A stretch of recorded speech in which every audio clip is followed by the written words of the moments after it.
Good morning बच्चों। पिछले period में हमने हाइड्रोक्सी कार्बनिक यौगिक एल्कोहल के बारे में अध्ययन किया, जिसमें हम मेथेनॉल और एथेनॉल परीक्षण के विभेद की विधियों को भी पढ़ा, जिसे हम आज फिर से देखेंगे।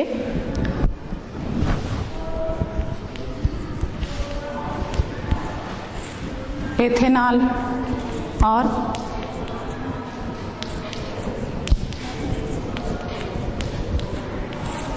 मेथेनॉल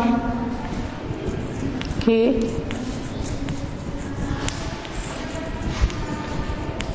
विभेद की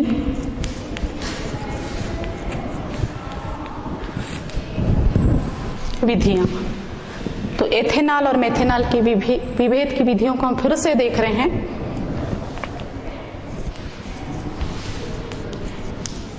यह है एथेनॉल और मेथेनॉल। तो दोनों में क्या विभेद हो सकता है वो देखेंगे। तो सबसे पहला विभेद एथेनॉल और मेथेनॉल में ये है कि जो एथेनॉल होता है अर्थात एथिल एल्कोहल, वो आयोडोफॉर्म परीक्षण देता है। क्या परीक्षण देता है?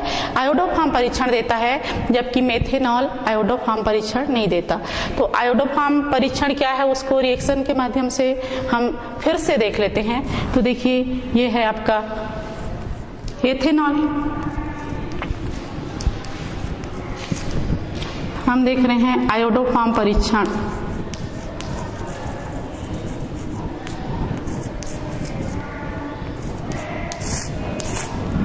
तो ये एथिल एल्कोहल है और ये एथिल एल्कोहल 4 अणु आयोडीन से अभिक्रिया करेगा। कितने अणु? 4 अणु आयोडीन से अभिक्रिया कर रहा है। और इसी तरह से इसमें हम सोडियम हाइड्रोक्साइड के 6 अणु लेंगे। ये हमने लिया सोडियम हाइड्रोक्साइड का 6 अणु। क्या क्या लिया हमने? एथेनॉल लिया और ये आयोडीन लिया और ये है सोडियम हाइड्रोक्साइड, कास्टिक क्षार कहा जाता है इसे। और ये जब आपस में अभिक्रिया करते हैं तो बनाते हैं आयोडोफॉर्म। तो आयोडोफॉर्म का सूत्र है CH3।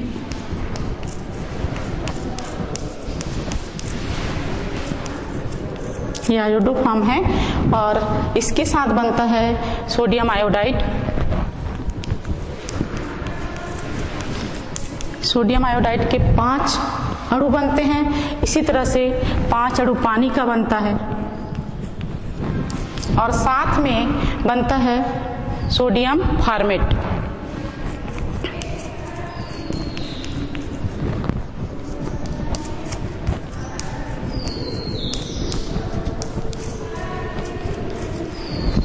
तो ये जो आयोडोफॉर्म का बनना आयोडोफॉर्म अभिक्रिया कहलाता है।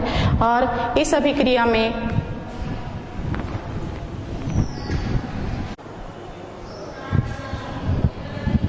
तो ये जो आयोडोफॉर्म परीक्षण है, इसको फिर से देखिए। ये है एथेनॉल है और आयोडीन और सोडियम हाइड्रोक्साइड से अभिक्रिया करके आयोडोफॉर्म बनाता है। साथ ही सोडियम आयोडाइड बन रहा है, पानी बन रहा है और सोडियम फॉर्मेट बन रहा है।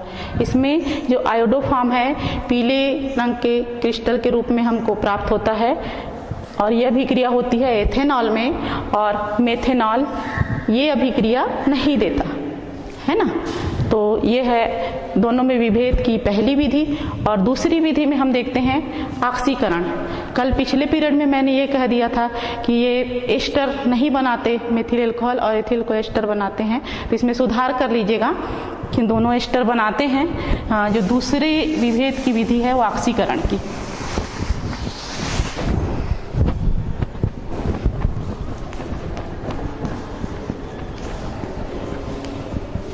ऑक्सीकरण, जिसमें कुछ ऑक्सीकारक पदार्थों की उपस्थिति में ऑक्सीजन जुड़ता है। तो दोनों में विभेद की विधि देखते हैं। सबसे पहले हम एथिल एल्कोहल में देखते हैं ऑक्सीकरण की क्रिया के पश्चात ये एसिटिक एसिड बनाता है, जबकि जो मेथिल एल्कोहल या मेथेनॉल है वो फॉर्मिक अम्ल बनाता है। यही दोनों में विभेद का अंतर है। तो सबसे पहले देखते हैं एथिल एल्कोहल में। एथिल एल्कोहल अभिक्रिया करता है, ऑक्सीकरण की क्रिया होती है इसमें और ऑक्सीजन जुड़ता है। तो ये जो C2H5OH को हम ऐसा भी लिख सकते हैं,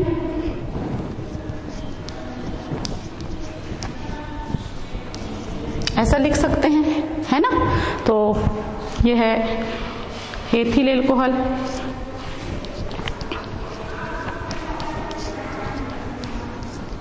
तो जो ऑक्सीकारक पदार्थ हम इसमें लेते हैं वे ऑक्सीकारक पदार्थ नवजात ऑक्सीजन इसे देते हैं। तो ये देखिए नवजात ऑक्सीजन को हम इस तरह से कोष्टक में लिखते हैं।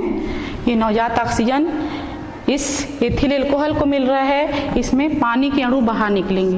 ये देखिए पानी का अणु इसमें बाहर निकल रहा है, ये पानी के अणु बाहर निकल गए। अब CH3CHO यहां हम लिखेंगे, इसका नाम क्या हो जाएगा, एस्टेल्डिहाइड। क्या नाम होगा, एस्टेल्डिहाइड होगा।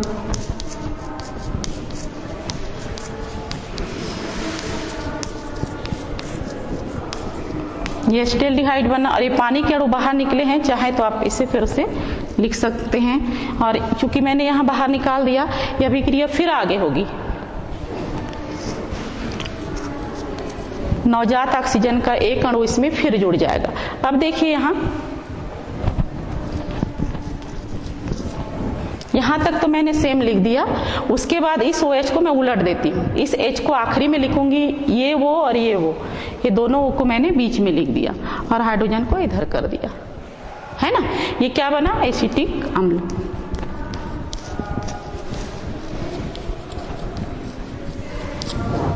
तो ऑक्सीकरण की क्रिया में एथिल एल्कोहल या एथेनॉल क्या देता है, आखिरी में हमें एसिटिक अम्ल देता है। अब देखते हैं मेथिल एल्कोहल क्या देता होगा। ये मेथिल एल्कोहल है,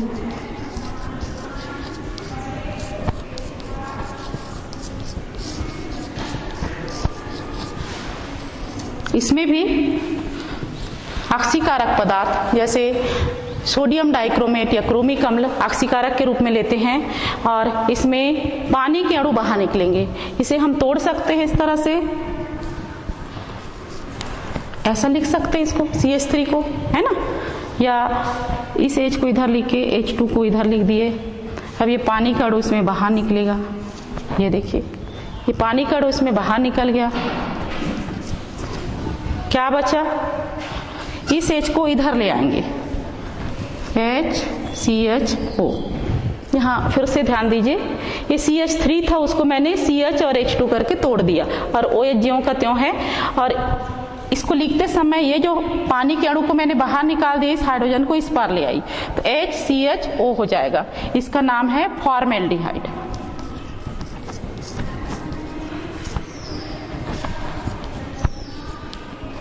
अब ये जो फॉर्मेल्डिहाइड है फिर से नवजात ऑक्सीजन से अभिक्रिया करेगा। ये नवजात ऑक्सीजन कहाँ से मिल रहा है, ऑक्सीकारक जो पदार्थ हैं वो दे रहे हैं इसको, है ना।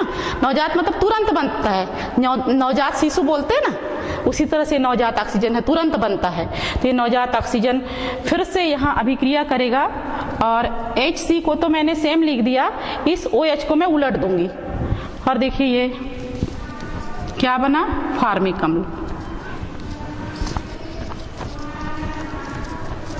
ये देखिए मेथिल एल्कोहल, पानी का अणु बाहर निकला, एक ऑक्सीजन जुड़ा, फॉर्मेल्डिहाइड बना।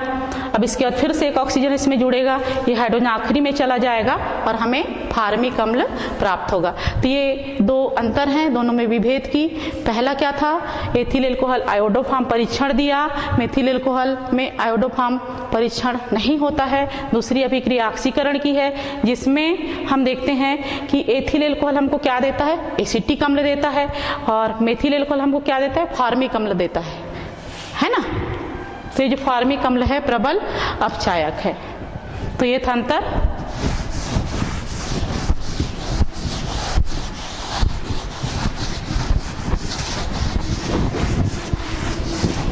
अब हम पढ़ेंगे हाइड्रोक्सी कार्बनिक यौगिक फिनॉल।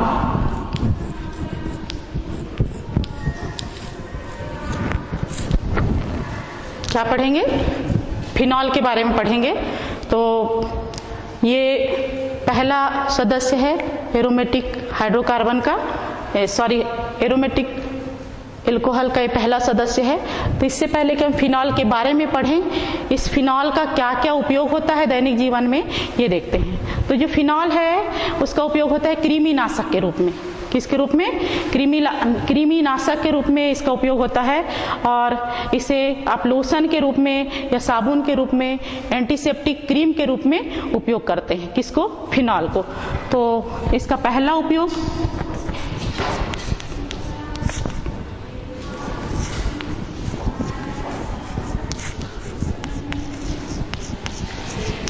कृमिनाशक या एंटीसेप्टिक के रूप में।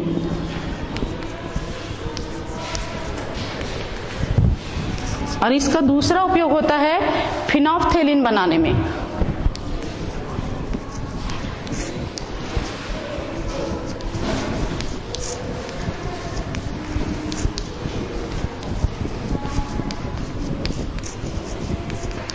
अब जब आप आयतनात्मक विश्लेषण करेंगे, ब्यूरेट पिपेट वाला परीक्षण करते हैं प्रैक्टिकल में, उसमें फिनोल्फ्थेलिन डालते हैं आयतनात्मक विश्लेषण में।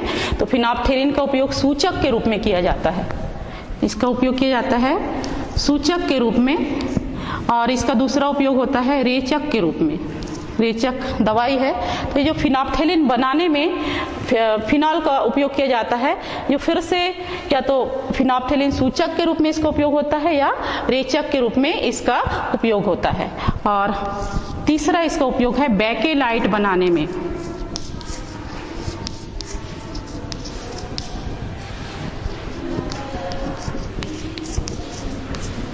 10वीं में बनाया है आप सबने बेकेलाइट, याद कीजिए, है ना। तो ये बेकेलाइट है, इसका उपयोग होता है विद्युत उपकरण बनाने में, विद्युत रोधी उपकरण बनाने में होता है। इसके अलावा आप कंघी करते हैं ना, हाँ, तो कंघी बनाने में भी इस बेकेलाइट का उपयोग होता है। और अभी किससे लिख रहे हो आप? पेन से लिख रहे हो, तो पेन बनाने में, फाउंटेन पेन बनाने में भी इस बेकेलाइट का उपयोग होता है। इसी तरह से जो फिनॉल है उसके बहुत सारे उपयोग हैं दवाइयाँ बनाने में।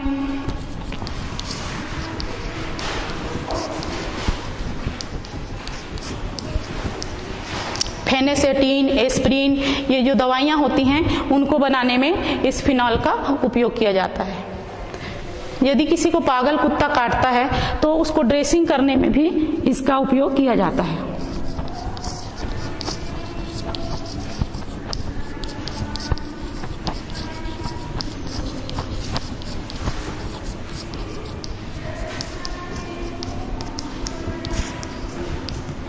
पागल कुत्ते के काटने पर ड्रेसिंग करने में इसका उपयोग होता है। इसके अलावा परिरक्षण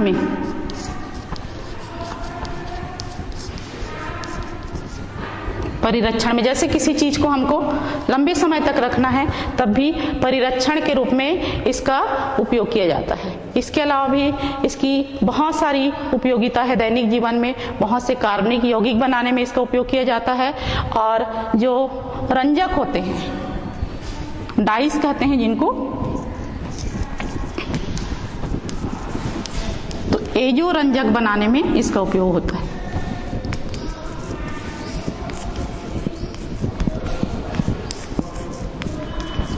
एजो रंजक बनाने में इसका उपयोग होता है। इसी तरह से अगला उपयोग जो टेरेलिन है और इसको बनाने में कच्चे पदार्थ के रूप में,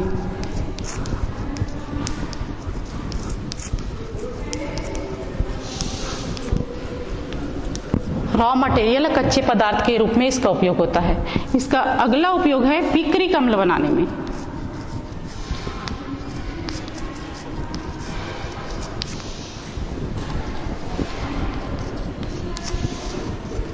दिवाली में आप पटाखे फोड़ते हैं, है ना, विस्फोटक पदार्थ बनता है जिसमें पिक्रिक अम्ल का उपयोग भी किया जाता है।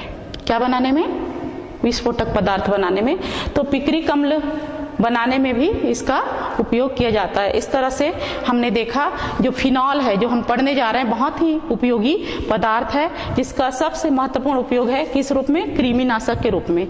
और बहुत सारे केमिकल बनते हैं इसमें। तो आइए उसी फिनॉल को हम देखते हैं।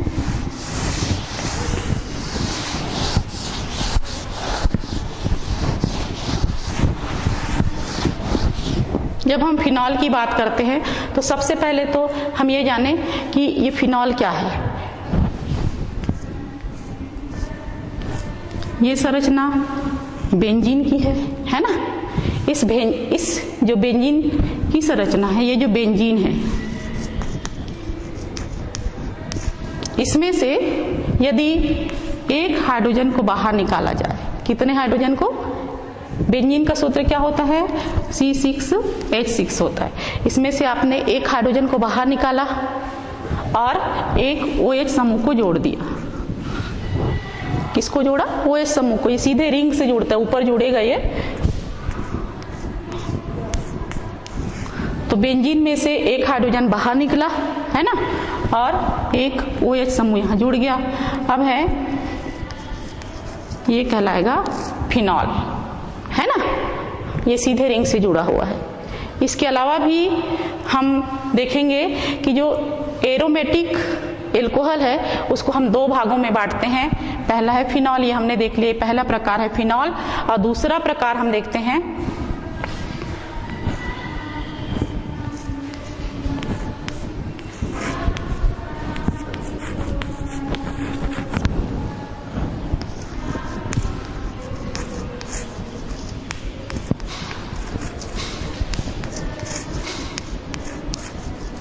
ये है बेंजीन एल्कोहल। क्या है? बेंजीन एल्कोहल है। इसमें दोनों में क्या अंतर दिख रहा है? सीधे रिंग से जुड़ा है, और इसमें देखते हैं साइड में जुड़ा है ना, साइड चेंज है इसमें। तो यही अंतर है। तो पहला है फिनॉल और दूसरा बेंजीन एल्कोहल। तो इसमें हम देख रहे हैं कि बेंजीन एल्कोहल में साइड चेन से जुड़ा हुआ है OH, और इसमें सीधे जुड़ा हुआ है। तो अब हम देखते हैं फिनॉल का वर्गीकरण। पर फिनॉल का वर्गीकरण बताने के पहले मैं आप लोगों को एक मूलभूत बात बेंजीन के लिए बताना चाहूंगी कि ये तो बेंजीन है और इसमें विभिन्न कॉर्नर्स पे बहुत से प्रतिस्थापी समूह जुड़ेंगे। तो मान लीजिए आपका फिनॉल यहां जुड़ गया, किसी में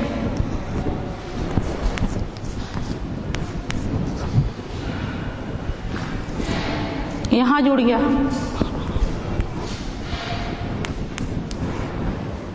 और अगली बार यहां जुड़ गया। फिनॉल की ही बात नहीं है, दूसरे प्रतिस्थापी समूह भी जोड़ सकते हैं। मान लीजिए एक फिनॉल यहां है,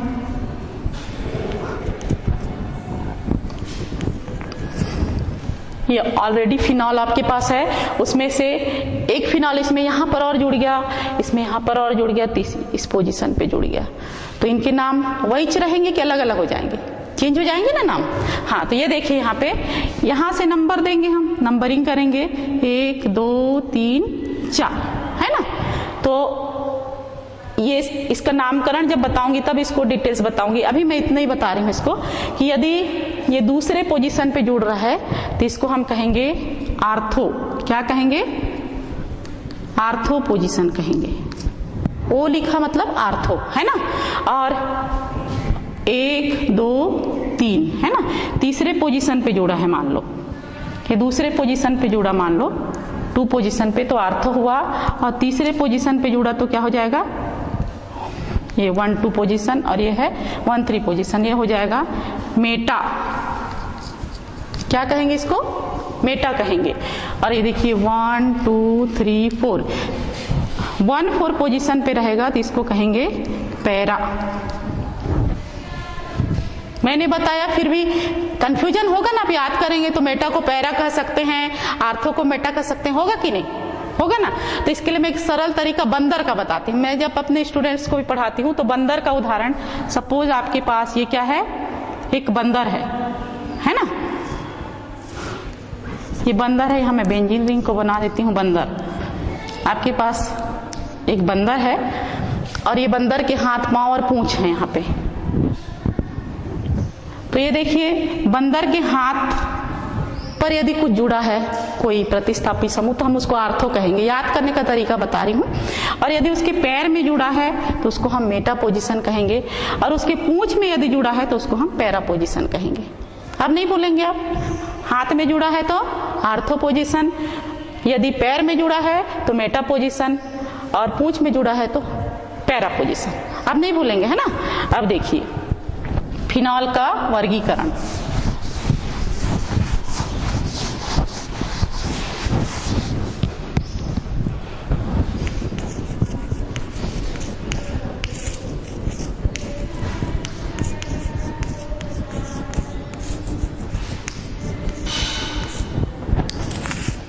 फिनॉल का वर्गीकरण हम देखते हैं फिनॉल में उपस्थित OH समूह के आधार पर।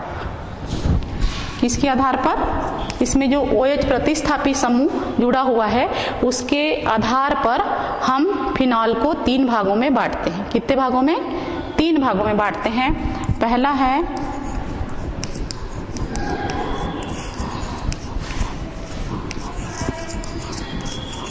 Monohydric phenol.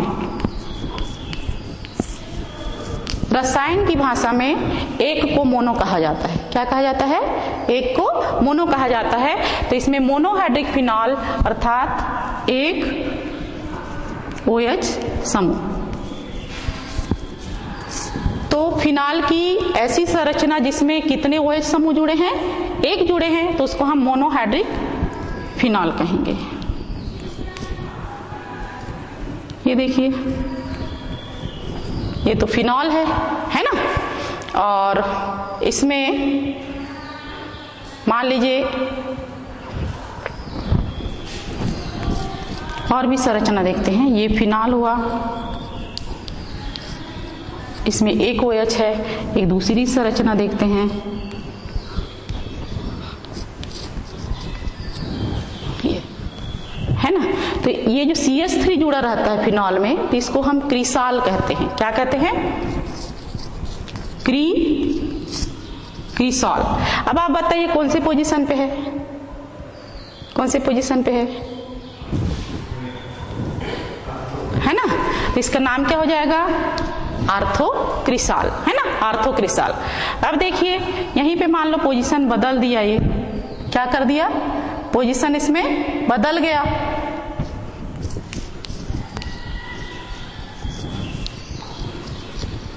ये ऐसा हो गया, है ना। कैसे हो गया? इस तरह से पोजीशन हो गई इसकी। तो इसे हम क्या कहेंगे? ये मेटाक्रिसाल हो जाएगा, है ना। इसका नाम हो जाएगा मेटाक्रिसाल। अब देखिए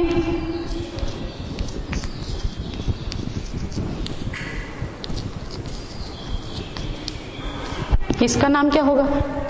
पैराक्रिसाल हो जाएगा।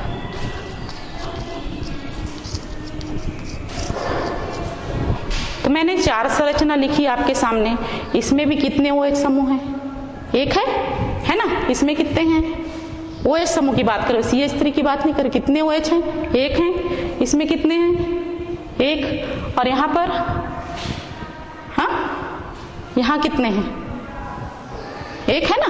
बस इसमें आर्थो, मेटा और पैरा का अंतर है, उससे हमको मतलब नहीं। हमको किसको गिनना है? मैंने पहले ही बताया, OH समूह की गिनती करनी है। तो कितने OH समूह है चारों संरचना में? एक है। तो इसलिए ये क्या होगा? मोनोहाइड्रिक फिनॉल होगा। तो ये समझ गए आप लोग कि जब OH समूह की संख्या एक हो तो उसे हम मोनोहाइड्रिक फिनॉल कहते हैं।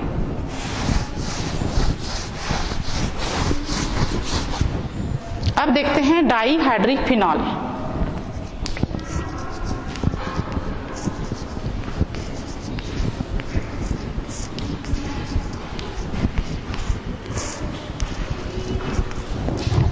जब फिनॉल में OH की संख्या 2 हो जाती है, कितनी हो जाए?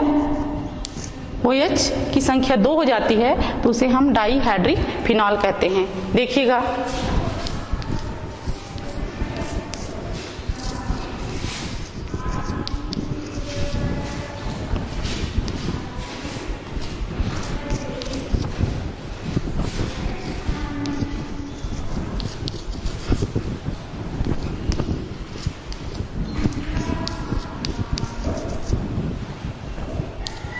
हमारे सामने ये 3 संरचना है। कितनी संरचना है?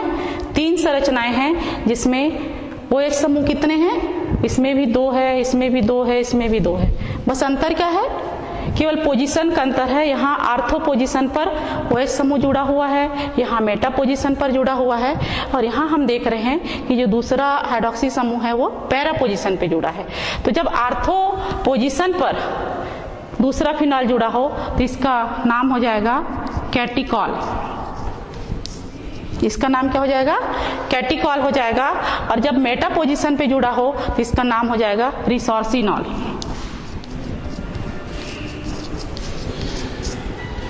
रिसोर्सिनॉल।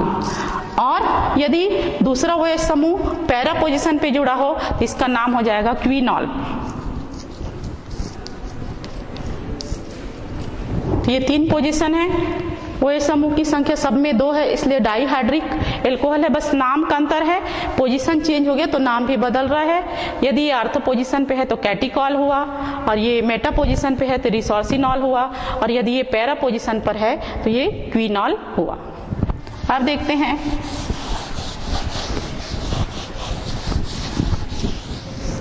Trihydric alcohol. जब एल्कोहल में OH समूह की संख्या 3 हो तो उसे हम ट्राई हाइड्रोक्सी फिनॉल कहते हैं। तो देखिए संरचना,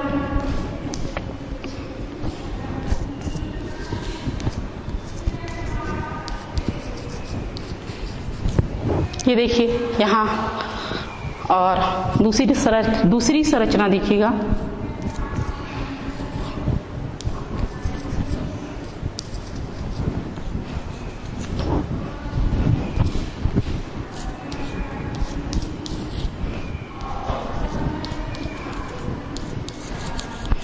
ये 3 संरचनाएं हैं आपके सामने, है ना? हाँ। तो ये इसमें नाम इसके बदल जाएंगे। इसका नाम हो जाएगा पाइरोगैलाल। इसका नाम क्या हो जाएगा? पाइरोगैलाल। और ये जो दूसरा है हाइड्रोक्सी क्विनॉल। हाइड्रोक्सी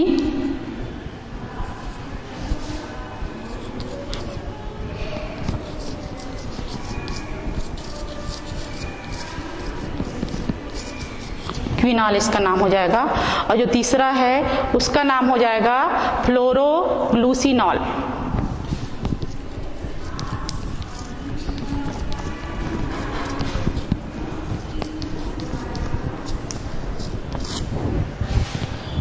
ये तीनों संरचनाएं हैं, पाइरोगैलाल, हाइड्रोक्सीक्विनॉल और फ्लोरोग्लूसिनॉल। तीनों में हम क्या देख रहे हैं? OH समूह की संख्या कितनी है? इसको सब बड़ा करिएगा। OH समूह की संख्या इसमें कितनी है? 3 है। इसमें कितनी है? 3 है। केवल पोजीशन का अंतर है, इसमें भी 3 है। तो ये ट्राईहाइड्रिक फिनॉल के उदाहरण हुए। इस तरह से हमने फिनॉल का वर्गीकरण देखा, जिसमें मोनोहाइड्रिक एल्कोहल अर्थात एक OH समूह उपस्थित हो, डाईहाइड्रिक एल्कोहल अर्थात फिनॉल में जब 2 OH समूह उपस्थित हो तो वो डाईहाइड्रिक फिनॉल, और जब 3 OH समूह उपस्थित हो तो उसे हम ट्राईहाइड्रिक फिनॉल कहेंगे।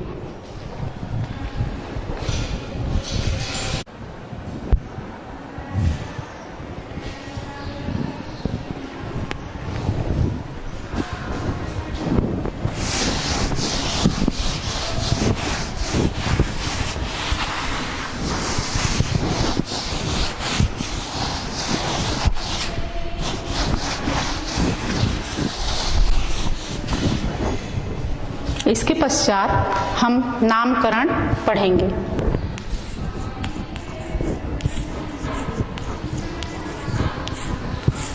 जैसे किसी नए बच्चे का जन्म होता है तो उसका नामकरण होता है, इसी तरह से जो फिनॉल हैं और उनके जो और भी सदस्य हैं उनका नामकरण या नामंक्लेचर किस तरह से होता है वो हम देखेंगे। तो फिनॉल सबसे सरल सदस्य है।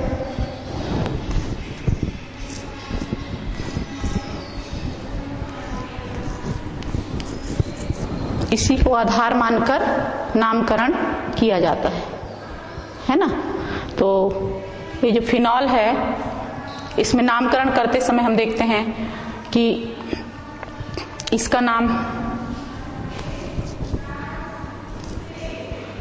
हाइड्रॉक्सी बेंजील होगा।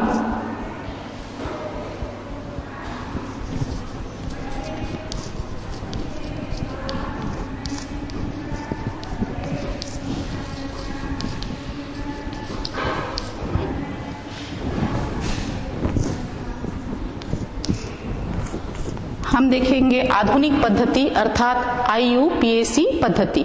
आधुनिक पद्धति IUPAC पद्धति, इसका फुल फॉर्म है IUPAC का, जानते हैं आप? हाँ जी हाँ, international union of pure and applied chemistry. लिखना चाहेंगे आप?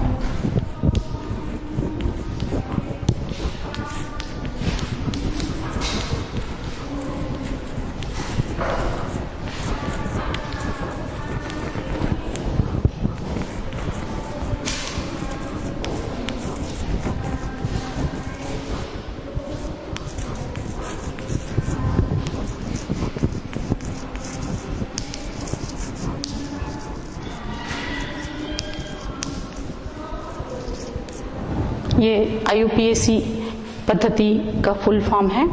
और मान लीजिए आपके पास ये फिनॉल है और इसमें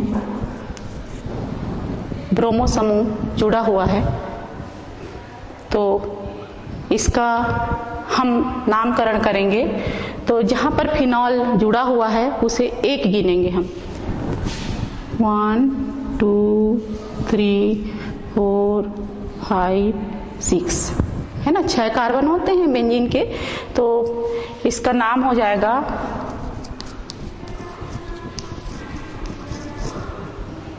टू ब्रोमो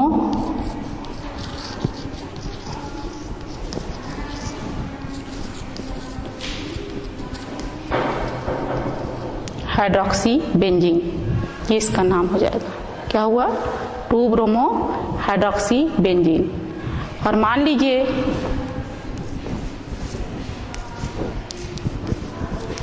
इस तरह से 2 बार ब्रोमो समूह जुड़ गया है। ये चलिए यहाँ क्लोरो जुड़ गया, अब इसका नाम क्या हो जाएगा? फिर हम यहाँ इसको 1 गिनेंगे, 2 3 4 5 और ये 6। अब इसका गिनती करेंगे और दूसरे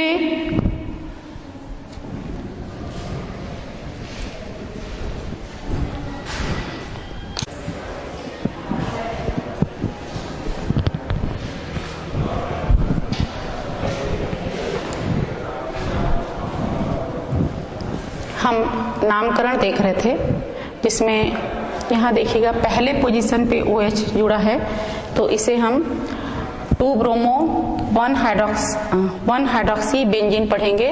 इसी तरह से इस स्ट्रक्चर का, इस संरचना का हम नामकरण देख रहे थे। तो इसका नाम हो जाएगा, पहले नंबर पे हाइड्रॉक्सी समूह जुड़ा है, तो सबसे पहले 1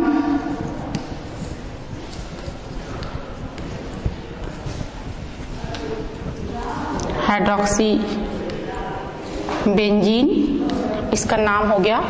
और दूसरे पोजीशन पे ब्रोमो जुड़ा है और यहाँ क्लोरो जुड़ा है, तो इसको भी अल्फाबेटिक लेते हैं। B पहले आता है ना, C बाद में आता है। तो हम यहाँ 2 ब्रोमो को पहले लिखेंगे, उसके पश्चात 3 क्लोरो लिखेंगे। तो ये इसका नाम हो गया। इसका नाम, ये हाइड्रॉक्सी बेंजीन था और पहले नंबर पे OH जुड़ा है, तो ये 1 हाइड्रॉक्सी बेंजीन हुआ। उसके बाद दूसरे नंबर पे क्या जुड़ा है? ब्रोमो समूह जुड़ा है, तीसरे में क्लोरो जुड़ा है। तो ब्रोमो को हम पहले लिखेंगे 2 ब्रोमो और 3 क्लोरो हाइड्रॉक्सी बेंजीन। तो ये समझ में आया होगा आपको। अब इसी तरह से अगला यौगिक देखते हैं।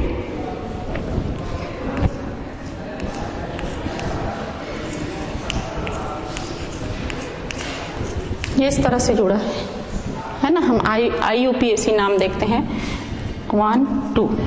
अब इसका नाम हम देखेंगे यहाँ, तो 1 2, 1 और 2 दोनों में जुड़ा है, तो 1 2 2 बार लिखेंगे और 2 बार है इसलिए डाई कर देंगे, डाई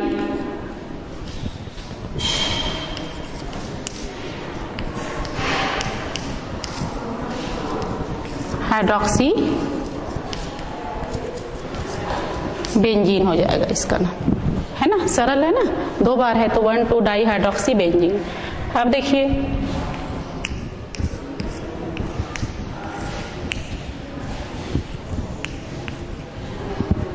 ये मान लीजिए यहाँ पर है तो इसको यहाँ से नंबरिंग करेंगे 1 2 3 4 5 6। तो इसका नाम हो जाएगा, पहले पोजीशन पे जुड़ा है तीसरे पे तो 1 3 और ये 2 बार है इसलिए डाई हाइड्रोक्सी बेंजीन इसका नाम हो जाएगा। केवल ये जो पोजीशन है ना, जिस पोजीशन पे है तो ये 2 बार है इसलिए डाई हाइड्रोक्सी बेंजीन। इसी तरह से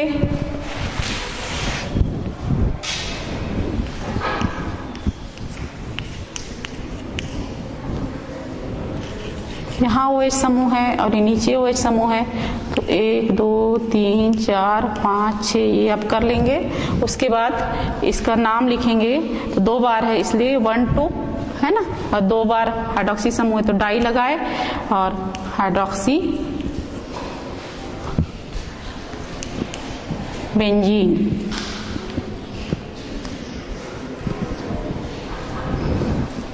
इस तरह से नाम होगा इसका।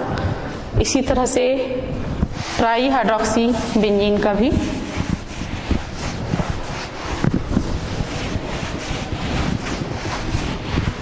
नामकरण किया जाता है।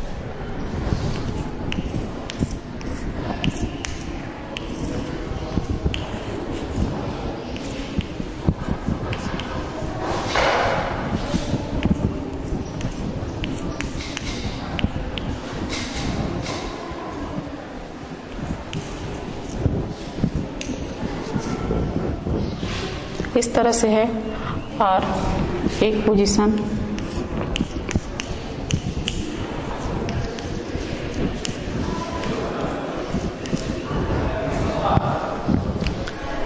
इनका नामकरण 1 2 3 4 5 6। अब पहले पोजीशन पे, दूसरे पोजीशन और तीसरे पोजीशन पे हाइड्रोक्सी समूह जुड़ा हुआ है। कितने बार जुड़ा है? 3 बार जुड़ा है इसलिए यहाँ ट्राई लगा देंगे और हाइड्रोक्सी बेंजीन लिख देंगे।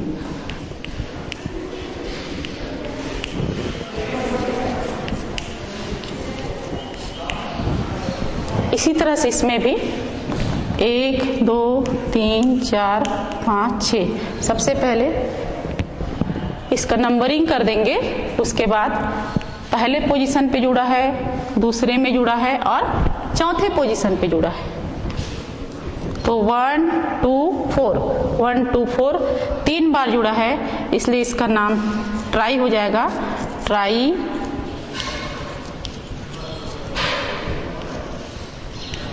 हाइड्रोक्सी बेंजीन इसका नाम हो जाएगा। इसी तरह से यहाँ देखेंगे 1 2 3 4 5 6 सबसे पहले इसका नंबरिंग कर देंगे। उसके बाद 1 3 5 1 3 5 फिर ट्राई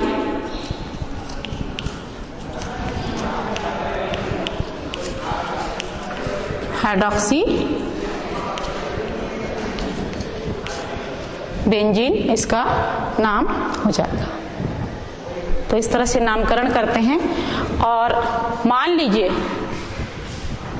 क्रियात्मक समूह इस तरह से COOH समूह अर्थात कार्बोक्जिलिक समूह यहाँ उपस्थित हो तो जो OH समूह से नामकरण ना करके इस समूह से नामकरण करते हैं। इसी तरह से CHO समूह उपस्थित है तब भी हम OH समूह से नामकरण ना करके जहां ये समूह जुड़ा रहेगा वहां से नामकरण करेंगे।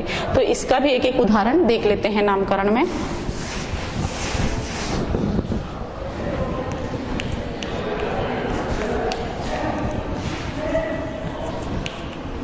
मान लो इस तरह से संरचना आ गया हमारे बीच, तो हम जो है यहां से नंबरिंग करेंगे। जहां पर ये कार्बोक्जिलिक समूह उपस्थित है 1 2 3 4 5 और 6, इसको ओइक एसिड कहा जाता है। क्या कहा जाता है?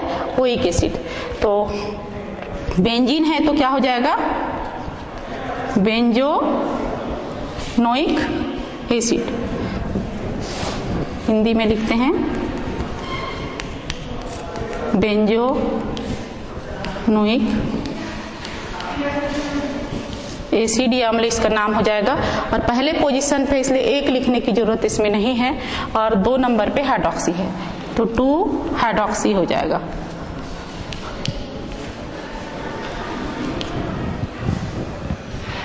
है ना? तो ये 2 हाइड्रोक्सी बेंजोनोइक अम्ल हो जाएगा। तो ये था नामकरण।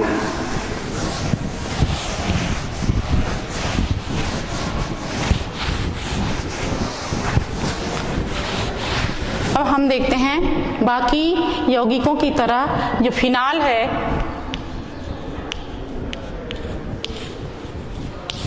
वो भी समावयता प्रदर्शित करता है। समावयता, समावयता किसे कहते हैं? 11वीं 10वीं में आप सबने पढ़ा है।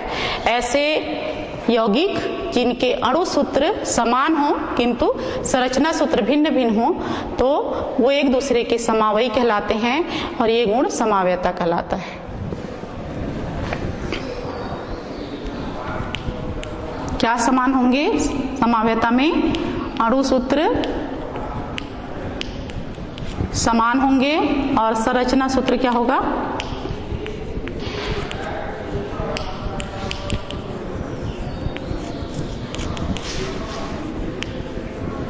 भिन्न भिन्न हो जाएगा। तो देखिएगा फिनॉल की संरचना, एक हम अणु सूत्र लेते हैं C7H8O, है ना? ये हमने एक संरचना सूत्र लिया, और इसमें हम देखते हैं उदाहरण।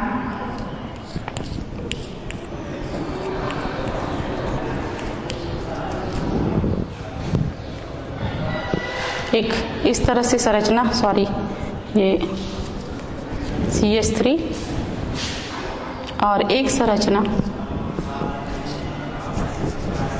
इधर लिखते हैं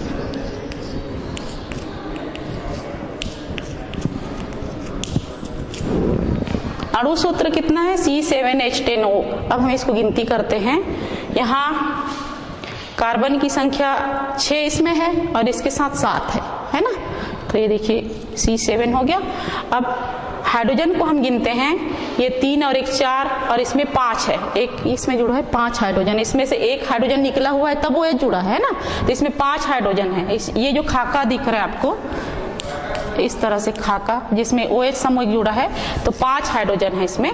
तो 5 6 और 3 8 हुआ, और एक ऑक्सीजन है, तो ये C8 और H8 और एक ऑक्सीजन, ये तो इसकी संरचना सूत्र ये हुआ। अब इसमें गिनती करते हैं, इसमें भी कार्बन की संख्या कितनी है? 6 तो इसमें है, इसके साथ 7 हुआ।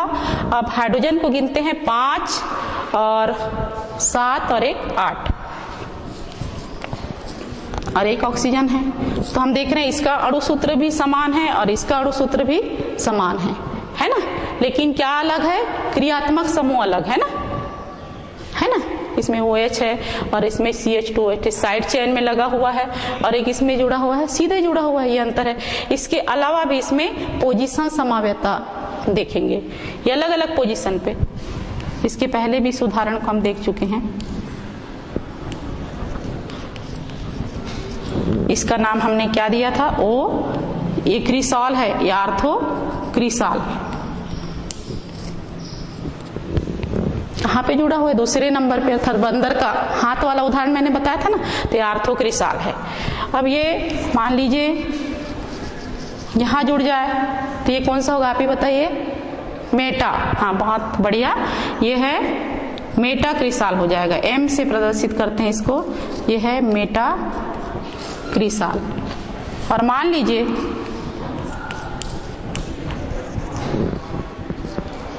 CH समूह, जो CH समूह है ये नीचे जुड़ गया, तब ये कौन सा क्रिसॉल होगा? पैरा क्रिसॉल हो जाएगा। ये बहुत बढ़िया, ये है पैराक्रिसाल। इस तरह से समाव्यता आपने समझा। अणु सूत्र क्या रहेंगे? समान रहेंगे, किंतु संरचना सूत्र कैसे रहेगा? भिन्न भिन्न रहेगा, है ना। और यहाँ पे पोजीशन बताया, संरचना सूत्र तो इसमें सेम है लेकिन पोजीशन अलग अलग है। CH3 का तो ये हो गया पोजीशन या स्थान समाव्यता, और ये दोनों में अंतर है तो ये है समाव्यता, है ना। तो इस तरह से ऐसे कंपाउंड जिनके अणु सूत्र समान हो किंतु संरचना सूत्र भिन्न भिन्न हो तो इन्हें क्या कहेंगे? हम समावयी कहेंगे एक दूसरे के, और ये गुण कहलाता है समाव्यता। तो आज का जो अध्याय है यही समाप्त हुआ बच्चों। धन्यवाद।